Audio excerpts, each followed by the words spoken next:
KSU Malappuram കളക്ടറേറ്റിലേക്ക് നടത്തിയ മാർച്ചിൽ സംഘർഷം. ജില്ലാ പ്രസിഡന്റ് അടക്കമുള്ള നേതാക്കൾ അറസ്റ്റിൽ. അറസ്റ്റ് ചെയ്ത നേതാക്കളെയും പ്രവർത്തകരെയും വിട്ടുകിട്ടണമെന്നാവശ്യപ്പെട്ട് DCC പ്രസിഡന്റ് VS ജോയിയുടെ നേതൃത്വത്തിൽ പ്രവർത്തകർ പാലക്കാട് കോഴിക്കോട് ദേശീയപാത അരമണിക്കൂറോളം ഉപരോധിച്ചു.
കാർത്തികേയൻ റിപ്പോർട്ട് പുറത്തുവിടുവാൻ സർക്കാർ തയ്യാറാവുക.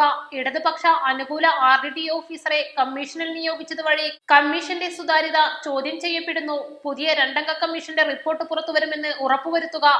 താൽക്കാലികമായി പുതിയ ബാച്ചുകൾ എന്നുള്ളതിൽ നിന്ന് ആവശ്യാനുസരണം പുതിയ ബാച്ചുകൾ ഉണ്ടാകുമെന്ന് ഉറപ്പുവരുത്തുക എന്നീ ആവശ്യങ്ങൾ ഉന്നയിച്ചായിരുന്നു KSU കളക്ടറേറ്റ് മാർച്ച് നടത്തിയത്. വിദ്യാർത്ഥി ലഹള എന്ന പ്രതിഷേധ പരിപാടി DCC പ്രസിഡന്റ് VS ജോയി ഉദ്ഘാടനം ചെയ്തു. കാർത്തികേയൻ കമ്മീഷൻ റിപ്പോർട്ട് പൊടി തട്ടിയെടുത്ത് അത് സമയബന്ധിതമായി നടപ്പിലാക്കാനുള്ള ആത്മവിശ്വാസമാണ് കേരളത്തിന്റെ വിദ്യാഭ്യാസ മന്ത്രി കാണിക്കേണ്ടത്.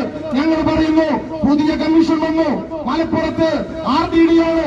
ആ RDDയോട് ഞങ്ങൾ പറയുന്നു, കഴിഞ്ഞ കാലത്തൊക്കെ വിദ്യാഭ്യാസ മന്ത്രി മലപ്പുറത്ത് സീറ്റ് ക്ഷാമമില്ല എന്ന് പറഞ്ഞത് താങ്കൾ കൊടുത്ത കണക്കുകൾ അംഗീകരിച്ചുകൊണ്ടാണ്. നിരന്തരം വിദ്യാഭ്യാസ മന്ത്രിയെ തെറ്റിദ്ധരിപ്പിച്ച ആളാണ് മലപ്പുറത്തുള്ള RDD.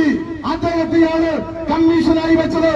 ഞങ്ങൾ RDDയോട് പറയുന്നു, കള്ളക്കണക്കിന്റെ അടിസ്ഥാനത്തിൽ വിദ്യാഭ്യാസ മന്ത്രിക്ക് റിപ്പോർട്ട് കൊടുത്താൽ RDDയോട് ഞങ്ങൾ പറയുന്നു, അത് അങ്ങയുടെ അവസാനത്തെ റിപ്പോർട്ടാവും. അങ്ങനെയൊരു കള്ള റിപ്പോർട്ടും കള്ളക്കണക്കും അങ്ങുണ്ടാക്കിയാൽ ആ കൈകൊണ്ട് പിന്നെ ഒരു കള്ള റിപ്പോർട്ട് എഴുതാൻ അങ്ങേക്ക് അവസരമില്ലാത്ത വിധം ഞങ്ങൾ അധ്യായം അവസാനിപ്പിക്കുമെന്ന് സൂചിപ്പിക്കാൻ ഞങ്ങൾ ആഗ്രഹിക്കുകയാണ്. തുടർന്ന് പ്രവർത്തകരെ പോലീസ് ബലം പ്രയോഗിച്ച് അറസ്റ്റ് ചെയ്യാൻ ശ്രമിച്ചത് സംഘർഷത്തിനിടയാക്കി. ജില്ലാ പ്രസിഡന്റ് അടക്കമുള്ള നേതാക്കൾ അറസ്റ്റിലായി. അറസ്റ്റ് ചെയ്ത നേതാക്കളെയും പ്രവർത്തകരെയും വിട്ടുകിട്ടണമെന്നാവശ്യപ്പെട്ട് DCC പ്രസിഡന്റ് VS ജോയിയുടെ നേതൃത്വത്തിൽ KSU കോൺഗ്രസ് പ്രവർത്തകർ പാലക്കാട് കോഴിക്കോട് ദേശീയപാത അരമണിക്കൂറോളം ഉപരോധിച്ചു. East live Malappuram.